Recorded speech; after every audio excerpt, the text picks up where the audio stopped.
साथ नहीं हो सकता कि बच्चा इतना समझदार नहीं, लेकिन इतना भी मूर्ख नहीं है कि वो मैं कह रहा हूँ उसका 10% उसके सबकॉन्शियस माइंड में जाएगा, तो समझ जाएगा कि पापा क्या कर रहे हैं, क्यों करवा रहे हैं, इसलिए बच्चे को बाहर भेजना जरूरी था। अच्छा, लत छुड़ाने के लिए क्या क्या सुझाव है, इसको आप लोग थोड़ा ध्यान से सुनना और ध्यान से इसको महसूस करना। इसकी बाकायदा हम आपको बुकलेट भी देंगे, हमने तैयार करवाई। जिन आपके बच्चा के मोबाइल की लत है आपके बच्चे को, तो उनके साथ पेरेंट्स रोजाना कम से कम 1 घंटा खेले या समय बिताएं। ये आपसे बहुत निवेदन है, हाथ जोड़ के विनती है। अगर आपके बच्चे को मोबाइल की लत है या मोबाइल ज्यादा देखता है, तो 1 घंटा आप लोग क्या कहते हैं, मेरे पास टाइम नहीं है, मम्मी कहती है मेरे पास टाइम नहीं है। आप लोग किसके लिए जी रहे हो? भविष्य क्या है?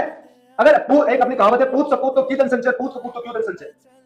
अगर आपका बच्चा ही आगे कामयाब नहीं हुआ तो धन किस काम का आपका? आप चाहे करोड़ों रुपए कमा लो, साल 2 साल में लगा देगा ठिकाने। असली पूंजी, असली धन आपका बच्चा है, जो आपके कुल को आगे बढ़ाएगा, आपके कुल की नींव है वो। आप उस नींव को, पेड़ को खत्म कर दोगे, फिर क्या करोगे आप? कितना जियोगे? 10 साल, 20 साल, 30 साल? जाना है सबको छोड़ के। संसार में जिसको आया उसको जाना रहता है। आप और हम स्थायी नहीं है, सब कुछ परिवर्तनशील है। लेकिन आने वाले आपका एक स्वर्णिम कुल हो, एक हरा भरा कुल हो, संस्कारी कुल हो, उसके लिए नींव है आपका बच्चा, क्योंकि आपकी कुल को आगे ले जाएगा आपका बच्चा। उसको 1 घंटा नहीं दे सकते। अगर उसमें लत नहीं है तो मैं नहीं करा 1 घंटा, तो भी 10-20 मिनट दो। लेकिन अगर आपके बच्चे मोबाइल लेते हैं तो आपसे प्लीज हाथ जोड़ के रिक्वेस्ट है, आप 1 घंटा बच्चे के साथ खेलेंगे या समय बिताएंगे, ये आपसे हाथ जोड़ के प्रार्थना। जिन बच्चों को मोबाइल है, तो बच्चों का पेरेंट्स महीने में एक बार कुछ खिलौने या गिफ्ट ला कर दे, जब भी किसी दिन मोबाइल कम देखा उसे देखिए, ठीक है।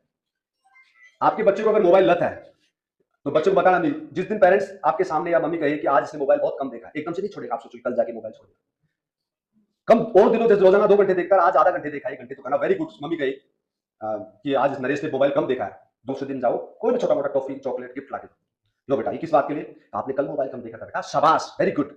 ये वेरी गुड शब्द 1 लाख से ज्यादा कीमत है। लेक्चर से आपकी मोबाइल है, आप उसको बोलो बस लाके दो, 10 रुपए की चॉकलेट, 20 रुपए की चॉकलेट, उसको बोलो वेरी गुड बेटा, वेरी नाइस नरेश, जो जैसे मान लो आपके बच्चे का नाम नरेश है, ये वेरी गुड, शाबाश। ये शब्द आप बच्चे को कोशिश करो कि दिन में 1-2 बार बोलो। किसी बहाने सा मौका ढूंढो कि बच्चा थोड़ा सा अच्छा काम करे। या आपने कुछ कहा बेटा मेरे को लाके देना, लाके दे दिया कुछ सामान वहां से उठा के, अरे वेरी गुड बेटा, आप आगे कर रही हो, वेरी नाइस, शाबाश। क्योंकि बच्चों का मन और माइंड इतना निर्मल होता है कि उसको आप प्रशंसा के 2 शब्द उसके हार्मोन्स को 20 गुना तेज गति से बढ़ाते हैं। वो स्थिति उल्टी है, उसकी एक डांट उसके हार्मोन्स को, अगर जैसे बच्चा रोने लगा तो क्यों बच्चा तुरंत रोता है? कभी आपने इसके डीप में गए हो, बच्चा जल्दी रोता क्यों है? जैसे आप इनको में डांट लगाओ नहीं रोएंगे, ऐसे किसी बच्चे को डांट लगे जल्दी रोना शुरू करता है, क्यों? 20 गुना जल्दी बच्चे के हार्मोन्स गति से बढ़ते हैं, दोनों परिस्थिति में, अच्छाई में और बुराई में। यानी आपने शाबाशी दी तो उसके पॉजिटिव हार्मोन्स, उसकी ऊर्जा 20 गुना जल्दी बढ़ेगी, और आपने डांटा, बच्चे को फील हुआ तो 20 गुना डाउन हो गई, एकदम से रोना शुरू कर देगा। तो ये चीज आपको करनी है। मम्मी बच्चे के सामने पापा को बोले कि बच्चे के लिए मिठाई लेना, आजकल ये कहना मानता है, गुड बॉय है। आप मम्मी को बोलो, आपकी मिसेज को बोलो कि 2-4 दिन में एक बार इसके सामने बोलना कि कल मिठाई लेके आना, ये आजकल कहना मानता है। चाहे कम ही कहना मानता हो, चाहे कहना कम मानता हो या नहीं मान रहा भी स्टार्टिंग, कोई बात नहीं, झूठ नहीं बोले।